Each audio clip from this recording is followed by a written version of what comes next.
if he can save the lost the way Jesus did, there's only a certain amount of time left. Time left. So use the law, use your testament to reach out to the lost. Reach out to the lost. There's nothing more important in your eternal salvation. Okay, hello Greg. Magandang hapon sa'yo. Meron lang akong gusto itanong sa'yo, okay? Sa tingin mo, mga hanggang ilang taon ka aabot dito sa mundo na to? Sana po umabot man lang ho ng mga 60 anyos. Okay, 60, okay. So, yun ang hope mo. Sana mabutin mo yun, okay?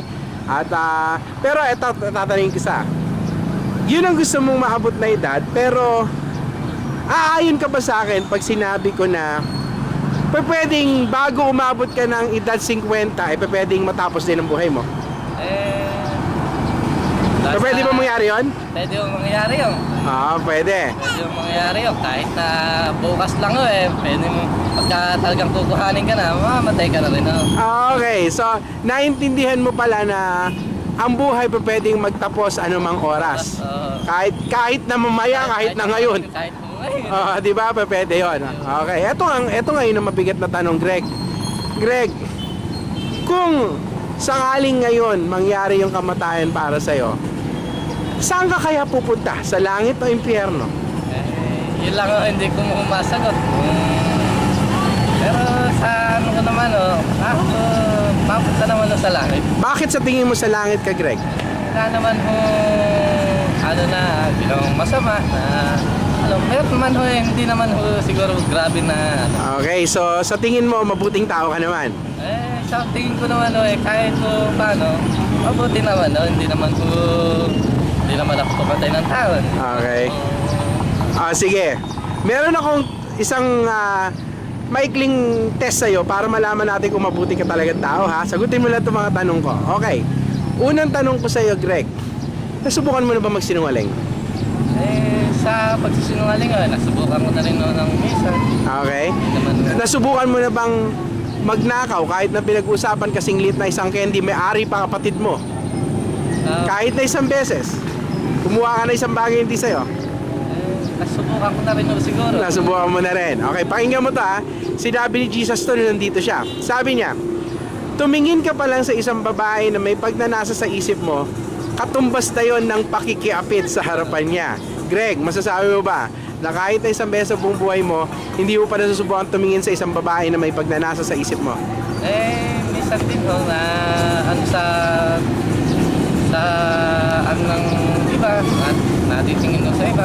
Okay, so ibig sabihin sa paningin ng Diyos, naging makikiapit ka na rin. Tama ba? Kasi yun sinabi niya. Okay, eto. Sabi mo kanina, mabait ka naman dahil sa katulad nun, wala ka namang napatay. Okay. Pero pakinggan mo itong sinabi ni Jesus, Greg, ha? Sabi ni Jesus minsan, galit mo pa lang sa kapwa mo, tinitignan na ng Diyos na pagpatay.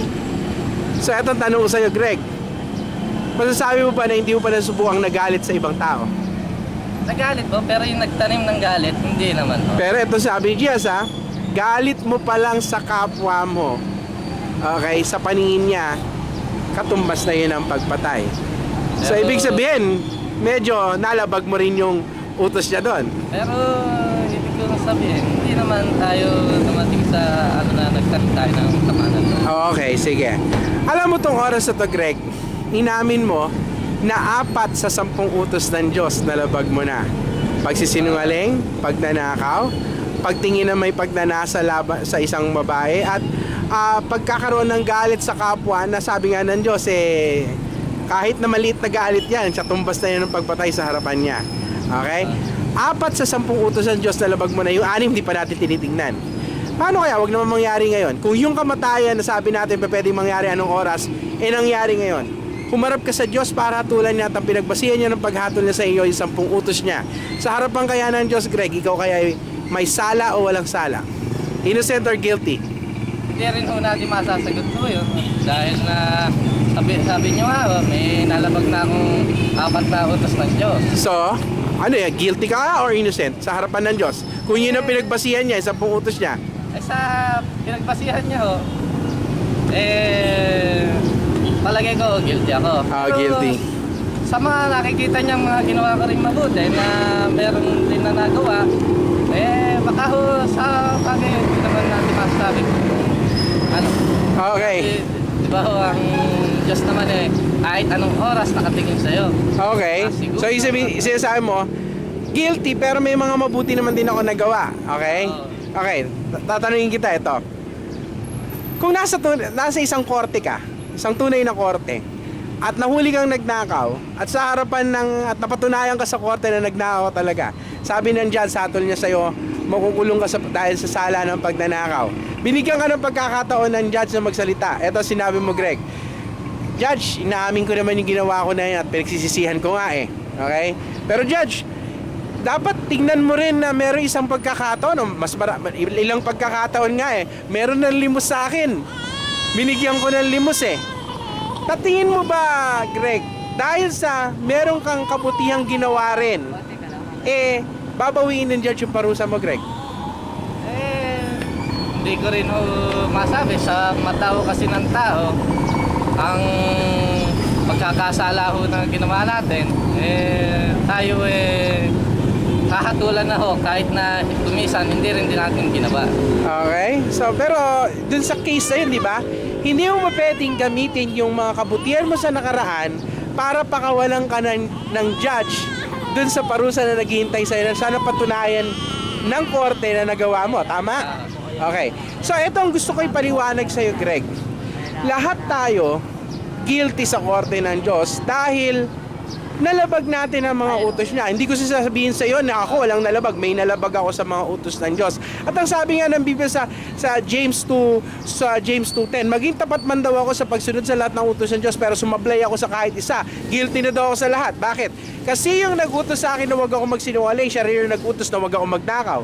So, guilty na ako sa lahat. At itong sabi ng Biblia, Greg, ang kabayaran ng kasalanan ay kamatayan. Romans 6:23. Anong kamatayan yan? Okay? Merong kamatayan ng katawan natin, pero merong isang kamatayan na sinasabi rin ng Biblia, Revelations 21:8. Sabi niya, lahat ng sinungaling may lugar sa dagat-dagatang apoy, ito ang pangalawang kamatayan. So itong sitwasyon, Greg, dahil sa kasalanan natin laban sa Diyos, pupunta tayo sa impyerno dahil yun daw ang kabayaran ng kasalanan natin, ang mamatay o magdusa sa impyerno. Pero may mabuti akong balita sa iyo, Greg. Alam mo ba, merong paraan para hindi ka pumunta sa impyerno? Ano yon? Kung merong ibang papayag na siyang maparusahan para sa'yo. Meron ka bang kilala na pwedeng gumawa niyan para sa'yo? Siya ang mapaparusahan para sa mga kasalanan mo. Meron ka bang kilala? Papayag ha? O Greg, ako na lang mamamatay para sa'yo. Palagay ko, wala akong papayag. Walang papayag. Pero kung sabihin ko sa'yo, meron na. Meron ng pumayag. Alam mo kung sino? Sino ho ba? Si Jesus, 2,000 taon na nakakaraan.